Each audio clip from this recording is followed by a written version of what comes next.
Hello दोस्तों, स्वागत है आपका हमारे यूट्यूब चैनल एजुनेक में। और जैसा कि आप जानते हैं कि हमारी इस सीरीज़ में जिसमें हम आपकी सभी शिक्षक पात्रता परीक्षाओं की तैयारी करा रहे हैं, आज हम बात करने वाले हैं पियाजे के संज्ञानात्मक विकास के सिद्धांत की। जी हाँ, पियाजेस कॉग्निटिव डेवलपमेंट थ्योरी आज हम आपके साथ डिस्कस करेंगे। और एक ही वीडियो काफ़ी होगा आपके लिए पियाजे का। इसको देखने के बाद में आपको पियाजे के बारे में कहीं से कुछ भी पढ़ने की ज़रूरत नहीं पड़ेगी। ये गारंटी वीडियो है। और इसके बाद में सीटेट में इससे बाहर कुछ भी नहीं आएगा। Even UP TET, C TET, KVS, किसी में भी पियाजे से बाहर कुछ भी नहीं आएगा अगर आप एग्जाम्पल्स को अलग कर देते हैं तो चलिए स्टार्ट करते हैं। और इससे पहले कि हम स्टार्ट करें, मैं बता दूं कि अगर आपने अभी हमारा चैनल एजुनेक्स सब्सक्राइब नहीं किया है तो जल्दी से सब्सक्राइब कर लीजिए और नोटिफिकेशन बेल को भी ऑन कर दीजिएगा, जिससे आपको समय समय पर हमारे वीडियोस की अपडेट मिलती रहे। और जी हाँ, अगर आपने हमारा टेलीग्राम चैनल ज्वाइन नहीं किया है तो अभी अभी ज्वाइन कर लीजिए, क्योंकि टेलीग्राम पे हम आपको सभी पीडीएफ नोट्स भी प्रोवाइड रहे हैं समय से ही। तो जुड़ जाइए अभी हमारे टेलीग्राम चैनल से भी और एजुनेक चैनल जो कि यूट्यूब पर है। चलिए स्टार्ट करते हैं।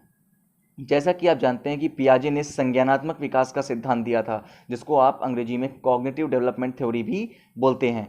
तो सबसे पहले तो पियाजे थे कौन? पियाजे थे एक Swiss biologist, philosopher and psychologist. जी हाँ, ये कोई आम इंसान नहीं थे। ये बायोलॉजिस्ट भी थे, फिलोसफर भी थे और साइकोलॉजिस्ट भी थे, मनोवैज्ञानिक, और साथ ही साथ एक दार्शनिक भी थे। और ये कहाँ के थे? ये स्विट्जरलैंड के थे, इसलिए उनको स्विस बोलते हैं। ठीक है ना? तो ये भी कई बार पूछा था कि पियाजे कहाँ से बिलोंग करते थे, तो ये स्विट्जरलैंड से बिलोंग करते थे, यानी कि ये एक स्विस पर्सन थे। क्लियर है? चलिए हम बात करेंगे सबसे पहले कि आज हम क्या क्या पढ़ने वाले हैं। एक ओवरव्यू दे देता हूं मैं आपको शॉर्ट में, जिससे कि आपको पता चल जाए आज मैं आपका क्या क्या टॉपिक कंप्लीट करा दूंगा पियाजे से रिलेटेड। तो सबसे पहले आपको मैं Piaget's theory of cognitive development में क्लियर कर दूंगा जो स्टेजेस दी हैं इन्होंने। जी हाँ, अवस्थाएं जैसा कि आप देख रहे हैं, sensory motor stage, pre operational stage, concrete operational stage and the formal operational stage, जिसको हिंदी में कहते हैं सेंसरी मोटर को संवेदी गामक अवस्था, प्री ऑपरेशनल को पूर्व संक्रियात्मक अवस्था, कॉन्क्रीट ऑपरेशनल को मूर्त संक्रियात्मक अवस्था और फॉर्मल ऑपरेशन को औपचारिक संक्रियात्मक अवस्था। क्लियर है? अभी मैं आपको हिंदी और इंग्लिश में सभी चीज़ें बताता रहूँगा, कोई दिक्कत नहीं है। इंग्लिश में लिखा हुआ है, आप घबराइए नहीं। अगर आपको इंग्लिश में प्रॉब्लम है, मैं हिंदी में हर चीज़ आगे नोट्स में प्रोवाइड कर रहा हूँ, कोई दिक्कत नहीं है। अभी आप समझते चलिए, बस साथ साथ मैं सब बताऊँगा आपको, हिंदी में भी और अंग्रेजी में भी। इसके बाद हम आपको बताने वाले हैं कॉग्निटिव डेवलपमेंट। जैसा कि आप देख रहे हैं, स्कीमा के बारे में बहुत बार पूछा था सीटेट और यूपी टेट में। फिर एसिमिलेशन क्या होता है, एकोमोडेशन क्या होता है और इक्विलिब्रेशन क्या होता है। जी हाँ, स्कीमा के अंतर्गत बच्चे में क्या क्या चीज़ डेवलप होती है। एसिमिलेशन यानी आत्मसातकरण क्या होता है, एकोमोडेशन यानी कि समायोजन कैसे करता है, और इक्विलिब्रेशन यानी कि बैलेंसिंग, संतुलन कैसे बनाता है बच्चा अपने ज्ञान के बीच में, अपने अधिगम के बीच में। ये मैं आपको आज पढ़ाऊंगा। और सबसे अंत में मैं आपको बताऊंगा इम्प्लीकेशंस फॉर टीचर्स की। जो पियाजे ने अपने सिद्धांत दिए हैं, संज्ञानात्मक विकास का सिद्धांत दिया, जो अवस्थाएं बताई हैं, और जो ये कॉग्निटिव डेवलपमेंट में स्कीमा बताया है, और एसिमिलेशन, एकोमोडेशन, इक्विलिब्रेशन बताया है, इसका सबका इस्तेमाल टीचर्स को आगे कैसे करना है अपनी कक्षा में, वो भी मैं आपको क्लियर करा दूंगा। यानी कि आज मैं पियाजे को पूर्ण रूप से खत्म करने वाला हूँ। चलिए आगे बढ़ते हैं। तो सबसे पहले तो बात आ जाती है कि पियाजे ने क्या कहा था। तो पियाजे ने सबसे पहले यही चीज़ कही कि पहले विचार आया देन लैंग्वेज आई है। जी हाँ, आप फर्स्ट लाइन में देख सकते हैं, फर्स्ट थॉट देन लैंग्वेज केम, यानी कि सबसे पहले बच्चे का विचार विकसित होता है, उसके बाद लैंग्वेज आती है, तब लैंग्वेज का विकास यानी भाषा का विकास बाद में होता है। बहुत बार क्वेश्चन पूछा जाता है कि पहले विचार आया और बाद में भाषा, ये किसने कहा है? ये पियाजे ने कहा है। और ठीक इसका उल्टा मैंने आपको व्योगास्की वाले वीडियो में बताया था, जो आपने ना देखा हो तो अभी जल्दी से देख लीजिएगा, कि व्योगास्की ने क्या कहा था कि पहले भाषा आती है फिर विकास होता है, फिर विचार का विकास होता है। यानी पहले भाषा फिर विचार, ये व्योगास्की ने कहा, और पहले विचार फिर भाषा, ये पियाजे ने कहा। इसको अपने दिमाग में बिल्कुल भी रोक लीजिएगा, बार बार पूछा जाता है क्वेश्चन। फिर इन्होंने कहा बच्चे अपने ज्ञान का निर्माण स्वयं करते हैं। जी हाँ, बच्चे अपने ज्ञान का निर्माण स्वयं करते हैं। और इसके साथ ही साथ पियाजे ने इनको नन्हे वैज्ञानिक भी कहा है। पियाजे ने बच्चों को नन्हा वैज्ञानिक भी कहा है। जी हाँ, ये याद रखिएगा, लिटिल साइंटिस्ट याद रखिए। बहुत पूछा जाता है कि लिटिल साइंटिस्ट किसने कहा है, किसको? तो बच्चों को कहा है पियाजे ने लिटिल साइंटिस्ट, या फिर नन्हे वैज्ञानिक भी कहा है। और बच्चे अपना ज्ञान स्वयं निर्मित करते हैं। ये कैसे बताया कि बच्चे जो अपने आसपास अनुभव करते हैं, जो संज्ञान में लेते हैं, अपने जो जितने लोगों से सीखते हैं, उन्हीं अनुभवों से वो अपने ज्ञान की रचना करते हैं। चलिए आगे बढ़ते हैं। तो सबसे पहले तो ये रचनावाद से संबंधित है, ये भी एक रचनावादी थे, परंतु किस टाइप के थे? ये रेडिकल कंस्ट्रक्टिविज्म से रिलेट करते थे, यानी कि ये व्यवस्थी से बिल्कुल ही हटकर थे। इनका एक अलग ही प्लेटफॉर्म था, अलग ही विचारधारा थी, और क्या थी वो मैं आपको बताता हूँ। तो सबसे पहले तो आप दिमाग में रखिए कौन सी विचारधारा के थे। ये रचनावाद से संबंध रखते थे। इन्होंने बताया कि child collects small units of knowledge, कि जो बच्चा होता है वो नॉलेज यानी ज्ञान को छोटे छोटे पैकेट्स में, छोटी छोटी यूनिट्स, इकाइयों में इकट्ठा करके और फिर बड़े ज्ञान का निर्माण करता है खुद से। जो उसको छोटे छोटे अनुभव मिलते रहते हैं, जो छोटे छोटे अनुभव वो इधर उधर से ऑब्जर्व करता है, फिर उन्हीं के जरिए उनको ऑब्जर्व करके, कलेक्ट करके और एक सीक्वेंस में लगाकर सीखता है। देन उन्होंने बताया child adds their chunks and make bigger concepts. तब उन्होंने बताया कि बच्चा जो होता है वो अपने छोटे छोटे जो उसके अनुभव होते हैं, छोटी छोटी चीज़ें वो सीखी होती चंक्स, उन चीज़ों को ऐड करके फिर बड़े बड़े कॉन्सेप्ट डेवलप करता है अपने माइंड से। यानी कि बच्चा खुद से सीखता है, वो अपने ज्ञान का निर्माण खुद से करता है। यही आता है रेडिकल कंस्ट्रक्टिविज्म यानी रचनावाद के अंतर्गत। ठीक है ना, क्लियर हो गया होगा आपको कि बच्चा अपने छोटे छोटे ज्ञानों को मिक्स करके, उनको सीक्वेंस में लगा करके अपने बिगर कॉन्सेप्ट, बड़े बड़े कॉन्सेप्ट का डेवलपमेंट करता है, विकास करता है। अब बात आती है स्कीमा, जो कि बहुत ही इंपॉर्टेंट है, बिल्कुल रट लीजिएगा इसको, अपने दिमाग में रोक लीजिएगा। स्कीमा बार बार पूछा जाता है एग्जाम्स में। तो स्कीमा क्या है? स्कीमा है सिर्फ और सिर्फ दिमाग में बने हुए एक मेंटल स्ट्रक्चर। जी हाँ, जैसे कि आप किसी मूवी को देखते हैं, किसी सीन को देखते हैं, किसी सीनरी को देखते हैं, कोई काम को होते हुए देखते हैं, उसको अपने माइंड में बसा लेते हैं। जैसे बॉल को देखा और बॉल देखी कि गोल होती है, तो बच्चे ने बॉल को गोल देखा, उसने सोच लिया कि बॉल गोल होती है, वो हर गोल चीज़ बॉल ही होती है, उसने ऐसा सोच लिया। तो ये होता है कि उसके माइंड में बन गया एक स्कीमा, एक पिक्चर बन गई उसके माइंड में। तो इसी को बोलते हैं स्कीमा, जिसमें वो मूवीज़, पॉलिटिक्स, कुछ भी, किसी भी चीज़ को ऑब्जर्व करके अपने माइंड में एक पिक्चर सी बना लेता है अपने दिमाग में, उसको बोलते हैं मेंटल स्ट्रक्चर। जी हाँ, और मेंटल स्ट्रक्चर जो इस फॉर्म में बने हुए होते हैं, जो बच्चे के दिमाग में इकट्ठे होते हैं, उसको क्या बोलते हैं? स्कीमा। ठीक है ना। आगे बात आती है स्कीमा में परिवर्तन कैसे होता है। तो स्कीमा जैसे कोई ज्ञान उसके अंदर बना हुआ है कि उसने देखी बॉल और उसने कहा बॉल जो गोल होती है वो बॉल होती है, उसको ये पता चल गया। लेकिन अब आगे उसने देखा एक ग्लोब, अब ग्लोब तो बॉल नहीं है, ग्लोब भी गोल होता है। अब वो उसको भी पहले ही नज़र में अगर देखेगा तो वो गोल देखकर उसको कहेगा ये भी एक बॉल है, लेकिन वो बॉल तो है नहीं। अब जब वो इसमें नई जानकारी ऐड करेगा कि जब कोई ग्लोब जैसी संरचना होती है जो बड़ी होती है, उस पर ये सब चीज़ें, मैप वगैरह बना होता है, नक्शा वगैरह बना होता है, नाम लिखे होते हैं, तो उसको हम ग्लोब बोलते हैं। ठीक है, क्या बोलते हैं? ग्लोब। अब बच्चे को ये नई जानकारी दे दी गई, उसके दिमाग में जोड़ दी गई, यानी इसको बोलते हैं आत्मसातकरण, एसिमिलेशन। जो उसका पूर्व ज्ञान था, उसके पूर्व ज्ञान में नई जानकारी जोड़ देना और परिवर्तन कर देना। नई जानकारी जोड़ने के बाद होने वाला परिवर्तन ही कहलाता है आत्मसातकरण, जिसको इंग्लिश में एसिमिलेशन भी कहते हैं। क्लियर है। फिर बात आती है एकोमोडेशन की। तो एकोमोडेशन होता है समायोजन। जो अब मान लो उसकी गेंद थी, अब गेंद को ही उसने दूसरी गेंद दिखा दी गई, यानी नए ज्ञान, जो पुराना ज्ञान था उसमें ही थोड़ा सा मॉडिफिकेशन कर दिया गया और गेंद को गेंद की तरह ही समझा दिया गया, कि बता दिया गया कि ग्लोब एक गेंद ही है, बस बड़ा है, ऐसे बता दिया गया। तो उसने क्या, वो अभी भी उसको ग्लोब को गेंद ही समझेगा, यानी कि पुराने नॉलेज में नई चीज़ जोड़कर उसको ग्लोब समझा दिया गया, थोड़े समय के लिए वो समझ गया, यानी उसने उस चीज़ को समायोजित कर लिया, अपने आप को, अपने पूर्व ज्ञान को ग्लोब को समझने में समायोजित कर लिया। अब वो ग्लोब समझ गया। बस इतना ही अंतर है एसिमिलेशन और एकोमोडेशन में। एसिमिलेशन का सीधा सीधा अंतर अपने दिमाग में रखिए कि किसी चीज़ में नई जानकारी जोड़कर परिवर्तन कर लेना, और एकोमोडेशन यानी समायोजन का मतलब है कि किसी पुरानी चीज़ में मॉडिफिकेशन कर लेना। मॉडिफिकेशन मतलब पुरान थोड़ा सा परिवर्तन कर लेना, नई चीज़ नहीं जोड़ना लेकिन थोड़ा सा उसको सुधार लेना, बस यही है समायोजन। अपने दिमाग में बिल्कुल इसको बिठा लीजिएगा, एसिमिलेशन और एकोमोडेशन को। और ये दोनों चीज़ें किसके अंतर्गत आती हैं? एडॉप्टेशन के अंतर्गत। एडॉप्टेशन क्या होता है? अनुकूलन। तो बच्चा अनुकूलन के लिए या तो आत्मसातकरण करेगा या फिर समायोजन करेगा। क्लियर है ना। चलिए आगे बढ़ते हैं। अगर आपको हमारा वीडियो पसंद आ रहा हो तो लाइक करना ना भूलिए, जल्दी से लाइक कर दीजिए अगर अभी तक आपने इसको लाइक नहीं किया है। तो अब आगे बात आती है, वही चीज़ मैं फिर से शॉर्ट में आपको बताऊँ, नई जानकारी जोड़ना, एसिमिलेशन यानी आत्मसातकरण, पुरानी जानकारी में सुधार करना यानी मॉडिफाई करना, एकोमोडेशन दैट इज समायोजन। ठीक है ना। अब बात आएगी इनकी अवस्थाओं की, कि कौन कौन सी चार बहुत ही ज़्यादा इम्पॉर्टेंट अवस्थाएं पियाजे ने बताई जो हर एक परीक्षा में बार बार पूछी जाती हैं। तो स्टार्ट करते हैं। सबसे पहली अवस्था है सेंसरी मोटर स्टेज, जिसको हिंदी में बोलेंगे संवेदी गामक अवस्था।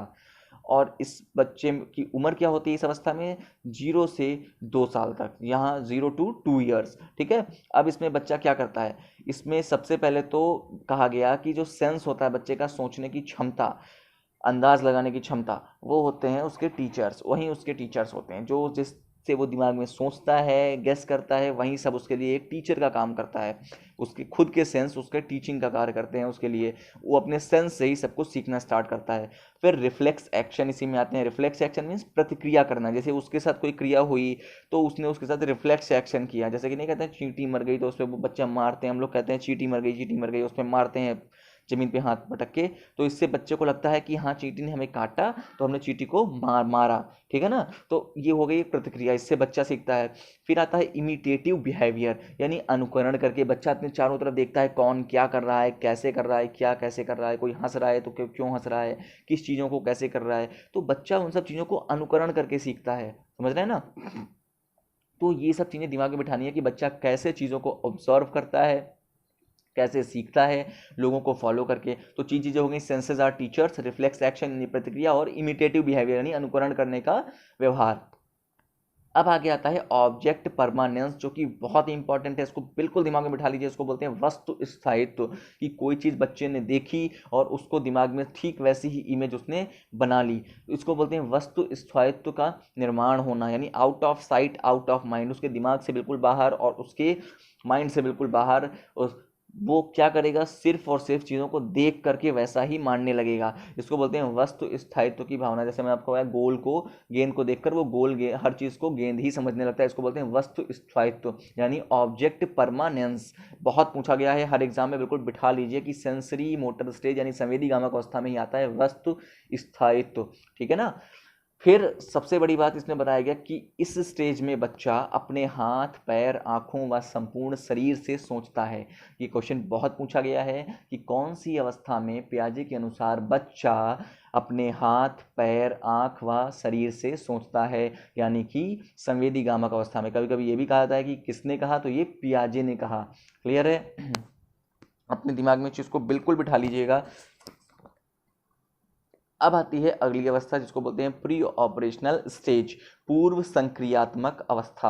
अब ये पूर्व संक्रियात्मक अवस्था क्या है, इसमें उम्र क्या होती है बच्चे की, 2 से 7 साल, यानी 2 to 7 ईयर्स। ठीक है, इसको बच्चे के लिए टॉय स्टेज भी कहते हैं, यानी खिलौने की उम्र, खिलौने की अवस्था। क्यों, क्योंकि इस टाइम पे उसको हर एक चीज़ जो कि वो समझता है उसको खिलौनों की तरह ही ऑब्जर्व करता है, उसकी एक अजीब सी मूर्त अपने दिमाग में बना लेता है खिलौनों के जैसी, इसलिए टॉयज स्टेज इसको भी बोला गया है। टॉयज एज भी बोलते हैं, टॉयज स्टेज भी बोलते हैं। अगर सीधा सीधा पूछा गया टॉयज स्टेज किस उम्र में होती है, तो 2 to 7 ईयर्स के बीच में होती है। बहुत याद रखिएगा, अपने दिमाग में बार बार पूछा जाता है। दूसरी बात आती है, इसी अवस्था में बच्चे में इलॉजिकल रीजनिंग या फिर ट्रांसडक्टिव रीजनिंग भी होती है। अब इलॉजिकल और ट्रांसडक्टिव एक ही वर्ड है, इसका मतलब है कि वो बिना वजह के, बिना सेंस के लॉजिक लगाना शुरू कर देता है, चीज़ों को उल्टा सीधा समझने की प्रवृत्ति स्टार्ट कर देता है, कि अब चीज़ों को वो पहचानने की कोशिश करने लगता है। भले ही वो लॉजिकल ना हो, इलॉजिकल होगा, लेकिन वो सोचने की कोशिश करने लगता है, सही को गलत, गलत को सही भी समझना स्टार्ट कर देता है। आगे आती है crucial stage for language learning. अब यही जो अवस्था होती है, बहुत क्वेश्चन पूछा था कौन सी स्टेज सबसे ज़्यादा क्रूशियल होती है, सबसे ज़्यादा संवेदनशील होती है भाषा के विकास में, तो ये होती है प्री ऑपरेशनल स्टेज यानी पूर्व संक्रियात्मक अवस्था। ठीक है ना, अब आता है इरिवर्सिबिलिटी, यानी बच्चा एक ही पहलू को समझता है, यानी कि वो उसी चीज़ को दूसरे पहलू से नहीं समझ सकता। उसको जिस पहलू से जो चीज़ समझाई गई वो वैसे ही समझेगा। जैसे आपको बताया गया 2 गुणे 3 बराबर 6 होता है, तो वो 2 गुणे 3 बराबर 6 ही समझेगा, 3 गुणे 2 बराबर 6 नहीं बता सकता। क्यों, क्योंकि वो उसके अंदर इरिवर्सिबिलिटी होती है, अनुत्क्रमणीयता। क्यों, अभी उसको ये नहीं पता है कि चीज़ों को बदलने से भी उसका इफेक्ट सेम ही रहेगा, उसका रिजल्ट सेम ही रहेगा, तो इसको बोलते हैं इरिवर्सिबिलिटी। इसके उदाहरण भी दे दिए जाते हैं, जैसे मैंने बताया ना 2 × 3 = 6, बट वो ये नहीं बता पाएगा 3 × 2 = भी 6 ही होगा। ठीक है ना, तो इसको बोलते हैं अनुत्क्रमणीयता यानी इरिवर्सिबिलिटी। इसमें बच्चा एक ही पहलू को समझेगा, दोनों तरफ के पहलू को नहीं समझेगा। फिर बहुत ही इंपॉर्टेंट चीज़ इस टॉपिक की आती है ईगोसेंट्रिज्म, कि बच्चा इसमें अहम केंद्रित होता है। तो बच्चा किस अवस्था में अहम केंद्रित बताया पियाजे ने, प्री ऑपरेशनल स्टेज यानी पूर्व संक्रियात्मक अवस्था में बच्चा ईगोसेंट्रिज्म होता है, यानी अहम केंद्रित होता है। इसी में उसमें एमिनिज्म की बात आ जाती है। अब एमिनिज्म किससे संबंधित होता है? एनिमिज्म, एनिमिज्म होता है, जैसे एनिमेशन सुना है ना आपने, ये उसी से संबंधित होता है। निर्जीव को सजीव समझने लगना, कोई निर्जीव चीज़ है उसको समझ लेता है कि ये सजीव है, ठीक है ना। जैसे पेड़ की पत्तियां हिल रही तो उसे लगेगा कि इसमें भी जान होती है, ऐसा वो समझेगा कि ये भी इंसानों की तरह है, बट वो होता तो नहीं है। जैसे गेंद लुढ़क रही तो उसे लगेगा कि गेंद में भी जान होती है, तो ऐसा वो समझेगा, बट ऐसा होता नहीं है, वो निर्जीव को सजीव समझने लगता है, इसलिए इसको बोलते हैं एनिमिज्म, ठीक है ना। पूछा जाता है एनिमिज्म और ईगोसेंट्रिज्म किस में आते हैं? ये पूर्व संक्रियात्मक अवस्था में आते हैं पियाजे के अकॉर्डिंग, ठीक है ना। क्लियर है? चलिए अगली अवस्था की ओर बढ़ते हैं। अब आ जाती है कॉन्क्रीट ऑपरेशनल स्टेज, जिसको बोलते हैं मूर्त संक्रियात्मक अवस्था। कॉन्क्रीट आप जानते हैं मूर्त के लिए इस्तेमाल होता है, मसाले के लिए यूज होता है, वही चीज़ है। तो कॉन्क्रीट ऑपरेशनल स्टेज में क्या होता है, इसमें उम्र क्या होती है बच्चे की? 7 से 11 वर्ष, जी हाँ, यानी 7 to 11 ईयर्स के बीच में बच्चा होता है। सबसे पहला गुण इसका होता है लॉजिकल थिंकिंग। अभी हम बात कर रहे थे इलॉजिकल थिंकिंग की, बट यहाँ पे अब वो लॉजिक लगाना स्टार्ट कर देता है, यानी लॉजिकल थिंकिंग स्टार्ट कर देता है। अब वो कंक्रीट ऑपरेशंस करना स्टार्ट कर देता है, जी हाँ। अब उसको मूर्त वस्तुओं को समझना आने लगता है, अब वो चीज़ों को देखकर समझने लगता है कि ये चीज़ गोल है, ये चौकोर है, वो आकार आकृति समझने लगता है, चीज़ों को अपने दिमाग में उनकी मूर्ति बनाने लगता है, यानी मूर्त वस्तुओं का उसके अंदर दिमाग में एक ज्ञान डेवलप होने लगता है और वो सेंस लगाना स्टार्ट कर देता है। अब उसकी थिंकिंग लॉजिकल हो जाती है। फिर आती है बात रिवर्सिबिलिटी की। जैसे अभी मैंने आपको बताया इरिवर्सिबिलिटी, अब इसमें वो चीज़ रिवर्सिबिलिटी से रिवर्सिबिलिटी में कन्वर्ट हो गई कि अब बच्चा 3 into 2 = 6 को 2 into 3 = 6 भी समझना प्रारंभ कर देगा, यानी अब उसको अगर आप डिजिट बदल के भी दीजिए तो भी वो आंसर सही बताने लगेगा, यानी अब उसके अंदर उत्क्रमणीयता का गुण आ जाता है 7 से 11 वर्ष की अवस्था में, यानी मूर्त संक्रियात्मक अवस्था में। इसी को बोलते हैं रिवर्सिबिलिटी, ठीक है ना। तो रिवर्सिबिलिटी किस अवस्था में आती है? कॉन्क्रीट ऑपरेशनल स्टेज में, मूर्त संक्रियात्मक अवस्था में। अगली बात आती है वर्गीकरण यानी क्लासिफिकेशन की। अब क्लासिफिकेशन किस तरीके से डेवलप होता है, उसका कैसे विकास होता है? तो इसी अवस्था में होता है कि बच्चा वर्गीकरण करना प्रारंभ कर देता है, जैसे आकार, वजन और आकृति के आधार पर चीज़ों को अलग अलग करना वो सीख जाता है। बात आती है सेरिएशन की। सेरिएशन क्या होता है कि वस्तुओं को आरोही और अवरोही क्रम में लगाना, कि घटती बढ़ते क्रम को अब बच्चा समझने लगता है, इसको बोलते हैं सेरिएशन, ठीक है ना। अब अगली बात आती है बच्चा क्वांटिटी यानी मात्रा, एरिया यानी क्षेत्रफल, वॉल्यूम यानी आयतन को परिवर्तित तो नहीं समझता, उसका परिवर्तन नहीं समझ पाता, लेकिन अगर हम उनके शेप और साइज को बदल दें, यानी आकार और आकृति को बदल देते हैं, तो उसको लगता है कि ये ज़्यादा हो गया। जैसे किसी छोटे से कप में हमने पानी रखा है तो उसको लग रहा है ये कम है, और उसको हमने बड़ी कटोरी में डाल दिया तो वो फैल गया, तो अब वो कहेगा ये ज़्यादा है। इस तरीके से वो क्वांटिटी और एरिया और वॉल्यूम को का परिवर्तन समझ नहीं पाता है इस अवस्था में, ठीक है ना। इसे लेटर चाइल्डहुड स्टेज या फिर प्री गैंग एज भी कहते हैं। अब लेटर चाइल्डहुड मतलब बचपन के तुरंत बाद की अवस्था भी कहते हैं। किसको? कॉन्क्रीट ऑपरेशनल स्टेज यानी मूर्त संक्रियात्मक अवस्था को बचपन के तुरंत बाद की अवस्था भी कहते हैं। और प्री गैंग एज भी इसको कहते हैं। प्री गैंग एज का मतलब क्या हुआ कि यानी कि समूह में रहने से पहले की अवस्था, समूह में रहने से पहले की अवस्था, क्योंकि इसके जस्ट बाद में बच्चा गैंग में रहना प्रारंभ कर देगा, इसीलिए उसको प्री गैंग अवस्था बोला गया। यानी कि ग्रुप में अभी वो रहने की आदत नहीं है, पर धीरे धीरे डेवलप करेगा और गैंग एज में वो इंटर करने जा रहा है, ठीक है ना। चलिए आगे बढ़ते हैं। तो अब आ जाती है फॉर्मल ऑपरेशनल स्टेज। तो फॉर्मल ऑपरेशनल मतलब औपचारिक संक्रियात्मक अवस्था, जिसमें बच्चे की उम्र होती है 11 से 18 वर्ष के बीच में। ये भी क्वेश्चन पूछा जाता है, इसकी उम्र भी पूछी जाती है। अब इसके क्या लक्षण होते हैं? तो सबसे पहले इसमें आता है एब्स्ट्रैक्ट थिंकिंग, कि बच्चा जो है वो अमूर्त विचार करना भी अब प्रारंभ कर देता है। अब वो सिर्फ मूर्त विचार नहीं करेगा, चीज़ों को देख कर ही नहीं उसको समझेगा उसकी अवस्थाओं को, बल्कि अब वो अमूर्त विचार यानी और भी चीज़ों के बारे में सोचना, तर्क करना, विचार करना, आइडियाज़ सोचना, अपने खुद के आइडिया डेवलप करना वो प्रारंभ कर देगा, जिसको बोलते हैं अमूर्त विचार करना। क्वेश्चन बहुत पूछा था कि बच्चा किस उम्र में कौन सी अवस्था में पियाजे के अनुसार अमूर्त चिंतन करता है, अमूर्त विचार करता है? तो वो फॉर्मल ऑपरेशनल स्टेज यानी औपचारिक संक्रियात्मक अवस्था में विचार करना, एब्स्ट्रैक्ट थिंकिंग करना प्रारंभ कर देता है। इसी अवस्था को गैंग एज भी कहते हैं, क्योंकि अब बच्चा ग्रुप्स में रहना, समूहों में रहना प्रारंभ कर देता है अपने दोस्तों के साथ, ठीक है ना, पड़ोसियों के बच्चों के साथ, स्कूल्स में बच्चों के साथ, तो इसीलिए इसको गैंग एज भी नाम दे दिया गया। डिडक्टिव रीजनिंग करने लगता है, यानी तर्क के साथ में एक रूल से अलग अलग सॉल्यूशन निकालने लगता है, जो उसको फॉर्मूले पता होते हैं किसी भी सब्जेक्ट से रिलेटेड, किसी भी चीज़ से संबंधित, तो अब वो एक तरीके से अलग अलग काम भी करना प्रारंभ करना सीख जाता है खुद से ही। जैसे कोई तरीका उसको पता है, उससे वो और भी काम करना प्रारंभ कर देता है, ठीक है ना। फिर बात आती है एडोलसेंट ईगोसेंट्रिज्म की। तो एडोलसेंट ईगोसेंट्रिज्म में क्या होता है, अहम केंद्रित होना, कि इस टाइम पे बच्चा अपने अहम के लिए बहुत ही ज़्यादा विचार करने लगता है, वो अपने आप को ही सब कुछ समझता है, वो सोचता है जो मैं सोच रहा हूँ वही सही है, बाकी कुछ नहीं सही है, यानी वो अहम केंद्रित हो जाता है, अपने आप को ही सब कुछ समझता है, जिसमें मेरी खुशी है उसी में सबकी खुशी है, वो ये सोचता है, जिसमें हम खुश उसमें सब खुश। सही है ना, समझ में आया। एडोलसेंट एगोसेंट्रिज्म, अहम केंद्रित। फिर आती है इसमें हाइपोथेटिको डिडक्टिव रीजनिंग। जी हाँ, अब बच्चा परिकल्पना करने लगता है, अलग अलग चीज़ों के बारे में अपने खुद के तथ्य निकालता है, परिकल्पित करता है, अलग अलग परिकल्पनाओं का विकास होने लगता है उसके दिमाग में, ठीक है ना। इसी अवस्था में बच्चे में क्रिएटिविटी यानी सृजनात्मक गुण भी विकसित होने लगता है। तो इसी को कहते हैं एज ऑफ क्रिएटिविटी। अगर क्वेश्चन पूछा था एज ऑफ क्रिएटिविटी कौन सी है, तो औपचारिक संक्रियात्मक अवस्था को एज ऑफ क्रिएटिविटी बोलते हैं, इसी को सृजनात्मक अवस्था भी बोलते हैं। क्लियर हो गया ना। कोई डाउट हो तो कमेंट जरूर करिएगा, और अगर पसंद आया तो लाइक जरूर करिएगा। सॉरी।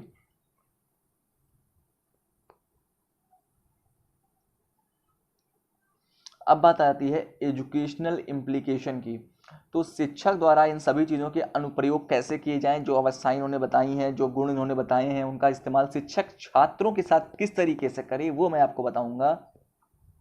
कि बच्चे के एज के अनुसार पाठ्यक्रम बनाया जाना चाहिए, जो पढ़ाने जा रहा हो शिक्षक उसे कोशिश करनी चाहिए कि बच्चे के समझ के अनुसार उस पाठ्यक्रम को सरल से जटिल की ओर इस पद्धति में डेवलप करे, विकसित करे, फिर उसको पढ़ाना प्रारंभ करे। फिर आता है कोई बच्चा चारों अवस्थाओं के अनुसार ही विकसित हो, कोई भी अवस्था बीच में छूटनी नहीं चाहिए, यानी बच्चे के विकास के समय पर चारों अवस्थाओं का क्रम से ध्यान रखना चाहिए, क्रमानुसार ही, अवस्थाओं के अनुसार ही उसको विकसित करना चाहिए, उसके दिमाग को विकसित करना चाहिए, उसको उसी के अनुसार अधिगम प्रदान करना चाहिए, अदरवाइज हो सकता है उसका ज्ञान अधूरा रह जाए।